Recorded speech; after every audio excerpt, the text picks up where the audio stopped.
Hello दोस्तों, आप सभी का वेलकम है मेरे चैनल इंग्लिश कॉर्नर में। आज हम बहुत ही अच्छी स्टोरी, इंटरेस्टिंग स्टोरी पढ़ने वाले हैं। टॉपिक है we are not afraid to die if we can all be together. हम मरने से नहीं डरते यदि हम साथ में हैं। लेखक है Gordon Cook and Alan East. अब देखिए, ये जो स्टोरी स्टार्ट होती है उसमें जो मेन कैरेक्टर है वो देख लेते हम लोग। सबसे पहले तो एक बिजनेसमैन है, 37 ईयर ओल्ड बिजनेसमैन। उस ऑथर की वाइफ है, नाम है मैरी, का लड़का जॉनथन 6 वर्ष का, उनकी लड़की सुजैन 7 वर्ष की।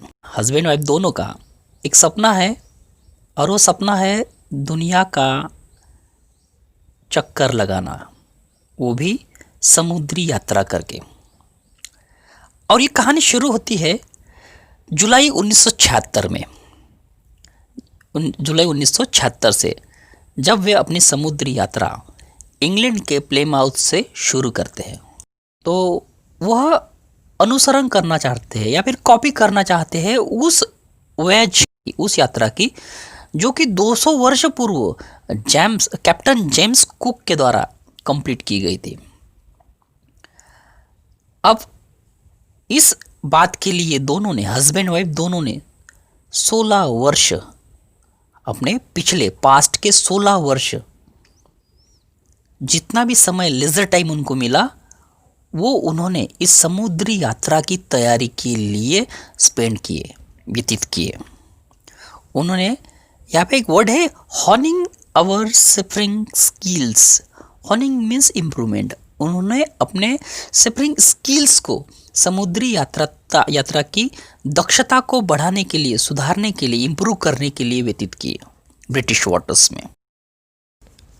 दोस्तों, आपको हर पैराग्राफ को अच्छे से समझाया जाएगा इस वीडियो में, और हर पैराग्राफ के time to time word meaning भी आपको स्क्रीन पर शो होंगे।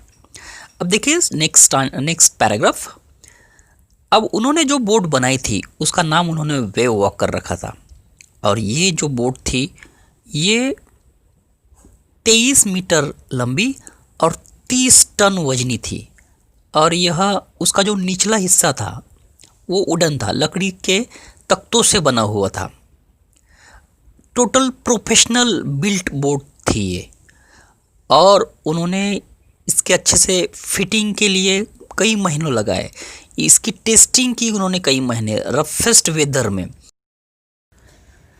लेखक ने जो 3 वर्ष का समुद्री यात्रा का प्लान बनाया था, लगभग 1,05,000 किलोमीटर की यात्रा उनको करनी थी, उसका जो प्रथम पड़ाव था, उनका जो फर्स्ट लेग था, वह बिना किसी परेशानी के प्लीजेंटली कंप्लीट हो चुका था।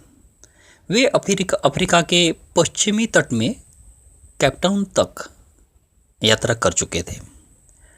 अब यहाँ से उन्हें आगे पूर्व की दिशा की ओर बढ़ना था, लेकिन पूर्व की दिशा में बढ़ने के पहले लेखक ने यहाँ पे 2 क्रूमैन को लिया।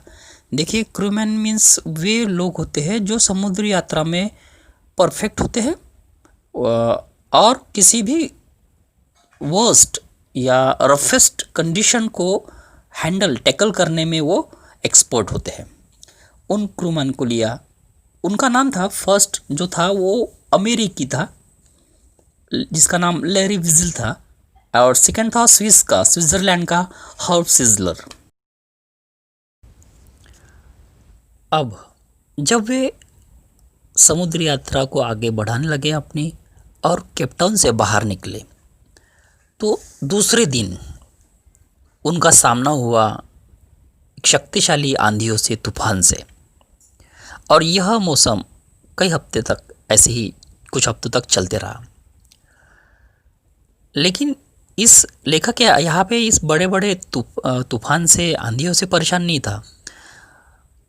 उसको परेशानी थी लहरों से, खतरनाक डरावनी लहरें, बड़ी बड़ी, जो लगभग 15 मीटर से भी ऊंची थी, as high as our main mast, यहाँ पे एक वर्ड है मेन मास्ट। मास्ट जो होता है वो एक खंभा होता है, मस्तूल जिसको बोलते हैं। यह जहाज के बीचों बीच होता है, बड़ा खंभा, इसको मेन मास्ट। वहाँ तक जो वेव्स थे, लहरें थी, उठ रही थी। अब उनकी यात्रा आगे बढ़ रही है। दिन है 25 दिसंबर, और आप सभी को मालूम है 25 दिसंबर क्रिसमस डे होता है, हम भी सेलिब्रेट करते हैं। और नए वर्ष का जो स्वागत है हम क्रिसमस की छुट्टियां मनाकर ही करते हैं। तो यहाँ पे भी लेखक बता रहे हैं कि वो ईस्ट ऑफ कैपटाउन के पूर्व में 3500 किलोमीटर के बाद वहाँ पहुँचे, और वहाँ पे ख़राब मौसम था, फिर भी उन्होंने क्रिसमस मनाया, न्यू ईयर को सेलिब्रेट किया। और उनको होप था कि भैया मौसम चेंज हो जाएगा, कुछ न कुछ जो ख़राब मौसम चल रहा है वो वेदर चेंज हो जाएगा जल्दी ही। अब वेदर चेंज तो हुआ, लेकिन वो अच्छा नहीं हुआ, वो वर्स हो गया, फॉर द वर्स। जो उन्होंने होप की थी कि अच्छा होगा, उसका उल्टा हुआ, वो बहुत ज़्यादा ख़राब हो गया। एट डॉन ऑन जनवरी 2, सुबह तड़के 2 जनवरी की बात है, लहरें स्पीड में आ रही थी। उनकी जो गति थी 8 नॉट्स की थी। अब जब वेव्स ऊपर ऊपर उठने लगी, तेज़ हवा चलने लगी, और विंड स्क्रीमिंग करने लगे, यानी विंड की, हवा की चीखने जैसी आवाज़ आने लगी, तो उन्होंने अपनी बोट की जो स्पीड है डाउन करने के लिए, स्लो करने के लिए, उन्होंने पाल को नीचे गिराया, और जो हेवी मूरिंग रोप है, जो भारी रस्सी, बड़ी रस्सियाँ है छल्लेदार, उनको लैश्ड यानी टाइट किया, बांधा। कहाँ बांधा उन्होंने स्टेन मीन्स जहाज के पिछले हिस्से को पार करते कर पिछले हिस्से में उन रस्सियों को टाइट बांधा। उसके बाद उन्होंने life raft, life lines, life jackets, इसकी व्यवस्था की, और इंतज़ार करने लगे तूफान का। द फर्स्ट इंडिकेशन, यह प्रथम संकेत था जो अभी जी घटना घटी थी। और शाम के 6 बजे थे। यहाँ पे एक वर्ड है ओमिनस साइलेंस। ओमिनस मीन्स होता है अशुभ सूचक। तो यह अशुभ सूचक शांति थी। शांति चारों ओर थी, हवा कम हो गई थी। अचानक ही बादल घिर आए और चारों ओर अंधेरा हो गया, और बादल रोवर, यहाँ पे वर्ड है रोवर, बादल गरज रहे थे, और बड़ी बड़े विशाल ऐसे खतरनाक बादल जहाज के ऊपर मंडरा रहे थे। यहाँ पे लेखक को डर लगा। डर के साथ ये रियलाइज्ड हुआ, यह महसूस हुआ कि ये जो बादल है, जो क्लाउड्स है, जो समझ रहा था, एक्चुअल में वो क्लाउड्स नहीं है। वह बड़ी बड़ी, इतनी बड़ी लहर है, इतनी बड़ी लहर जो उसने इसके पहले इतनी बड़ी लहर देखी नहीं थी। यह अपीयर हो रही थी वर्टिकल, यह समुद्र के समतल एक बहुत बड़ी वेव थी, और बाकी जितनी भी लहरें उसने अभी तक देखी थी उससे दुगनी बड़ी थी। The roar increase to a thunder, जो दहाड़ थी वो अब गर्जना में बदल चुकी थी, और इस गर्जना की आवाज़ के साथ एक विशाल लहर आई और एक विस्फोट के साथ डेक को हिला दिया। अब जो राइडर था उसका जो सिर था पहिए से टकराया, व्हील से टकराया, जो व्हील जहाज को डायरेक्ट करता है, और लेखक पानी में जा गिरा। वह पानी में पूरी तरह डूब चुका था। उससे ऐसा लग रहा था मानो वो मर जाएगा। उसने डेथ को एक्सेप्ट कर लिया था, अपनी मृत्यु को स्वीकार कर लिया था, क्योंकि उससे लगा कि अब वो बच नहीं पाएगा। अनएक्सपेक्टेडली, अविश्वसनीय तरीके से अचानक, वर्णनकर्ता जो कि डूब रहा था उसका सिर पानी से बाहर आया, और उसने देखा कि वेव वॉकर जो कि नाव थी वह थोड़ी दूर पर थी और उलटने वाली थी, लेकिन एक दूसरी लहर ने उस नाव को सीधा कर दिया। एक लहर और आई जिसने वर्णनकर्ता को, लेखक को, चिथड़ों की गुड़िया की भांति डेक पर फेंक दिया।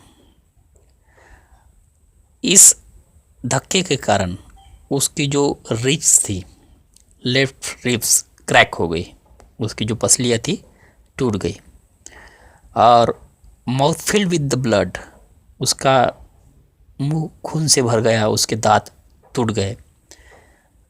जैसे तैसे उसने व्हील को, जो कि इंडिकेट करने वाला, नाव को चलाने वाला जो चक्र है, वो उसके हाथ में लग गया और उसने उस नौका को सीधा करने की कोशिश की ताकि वह नाव अगली लहर को निपटने के लिए खुद को तैयार कर सके। वाटर वाटर एवरीवेयर, हर तरफ पानी ही पानी हो चुका था। किंतु यहाँ पे जो लेखक है वह व्हील को छोड़कर कहीं और जहाज को चेक करने के लिए जा नहीं सकता था। वो इन्वेस्टिगेट करने के लिए व्हील को नहीं छोड़ सकता था।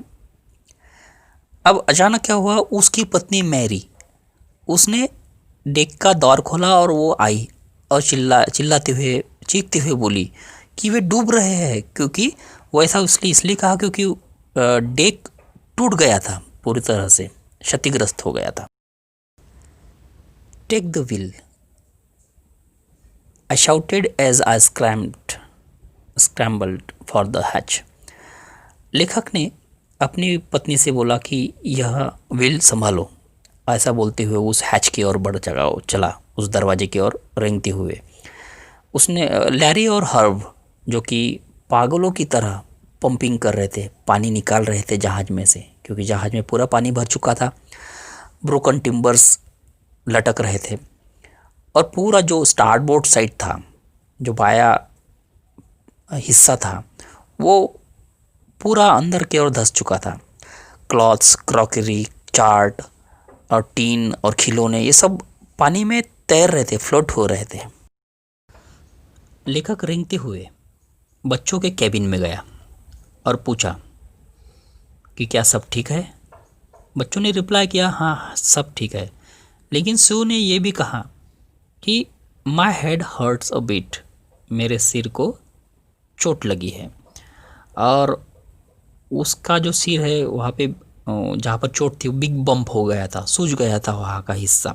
लेकिन लेखक यहाँ पे यह कह रहा है कि मेरे पास उस बम्प हेड को के बारे में चिंता करने का समय नहीं था। I had no time to worry about bumped heads. अब लेखक ने हैमर, स्क्रूज और कैनवास लिया और डेक पर पहुंचा, स्टार्टबोर्ड साइड रिपेयर करने के लिए, पिछला हिस्सा और बाया हिस्सा जहाज का ठीक करने के लिए। क्योंकि लेखक को पता था कि जहाज में कई जगह गड्ढे हो चुके थे, क्रैक्स हो चुके थे, पानी भर चुका था, टिम्बर टूट चुके थे। और उसे ये भी पता था कि वह यह भी बोलता है कि if I couldn't make repairs we would surely sink, अगर हम इसको नहीं सुधारते हैं तो हम श्योरली डूब जाएंगे। समहाउ आई मैनेज्ड, लेखक क्या बोल रहा है कि जैसे तैसे मैं छेदों को, गड्ढों को बंद करने में सफल हो सका। और जो ज़्यादातर अब कुछ पानी जो जा रहा था वह दिशा मोड़कर दूसरी जगह से निकल रहा था। लेखक के आगे दूसरी समस्या आ चुकी थी। वो जो हैंडपम्प्स थे वो ब्लॉक हो गए थे, चल नहीं रहे थे। और जो दूसरे रखे हुए पंप थे वो उसमें पानी के कारण वो ख़राब हो चुके थे। और जो वाटर लेवल था वो भयानक खतरनाक तरीके से बढ़ रहा था। लेखक ने देखा कि जो उसका स्पेयर पंप्स रखे हुए थे, एक अतिरिक्त जो पंप रखे थे, और उसके साथ साथ जो आगे लगाने वाली पाल, त्रिकोणी पाल, और जो स्मॉल बोट्स थी, छोटी नौकाएं थी, एंकर था, मीन्स लंगर जो था जिसके कारण जहाज रुकता है, वो सभी लहरें बहा कर ले जा चुकी थी। आई रिमेम्बर्ड, लेखक बोल रहा है कि मुझे याद आया कि एक अनदर इलेक्ट्रिक पंप भी है जो कि 4 रूम फ्लोर के नीचे है। उसको ढूंढा गया और उसको कनेक्ट किया गया बाहर के पाइप के साथ, और इट वर्कड, वह काम करने लगा। लेखक क्या कह रहे हैं कि पूरी रात हम लोग काम करते रहे, ठंड बहुत ज़ोरों की थी, और हम रूटीन पंपिंग, मीन्स पंप के द्वारा जहाज से पानी निकालने का काम, रेडियो के ऊपर हम काम करते रहे ताकि रेडियो की सिग्नल दूसरों को पहुंचा सके। यहाँ पे एक वर्ड है मेडिकॉल्स। मेडिकॉल्स वे कॉल्स होते हैं जिसके द्वारा रेडियो सिग्नल भेजकर कॉलिंग मदद के लिए बुलाया जाता है। लेकिन अब बुरा यह हुआ कि वो सिग्नल कहीं जा नहीं रहा था और रिप्लाई नहीं आ रहे थे, और लेखक को आश्चर्य भी नहीं हो रहा था रिप्लाई ना आने के कारण, क्योंकि यह दुनिया का दूरवर्ती एरिया था, बहुत दूर स्थित एरिया था जहाँ से शायद सिग्नल कहीं नहीं जा रहे थे। यहाँ पे एक वर्ड है रिमोट कॉर्नर, दूरवर्ती जो क्षेत्र होता है वह। Sue's head had swollen. सुजान के माथे पर जो चोट थी वहाँ पे बहुत बड़ी सूजन आ चुकी थी, उभार आ चुका था, उसकी आंखें ब्लैक हो चुकी थी, उसके आम पर भी एक गहरा कट था, गहरा घाव था। लेखक ने अपनी लड़की से पूछा कि तुमने ये मुझे पहले क्यों नहीं बताया। तो सुजान ने रिप्लाई किया, उत्तर दिया कि मैं आपको परेशान नहीं करना चाह रही थी, वो भी उस समय जब आप हम सभी को बचाने की कोशिश कर रहे थे।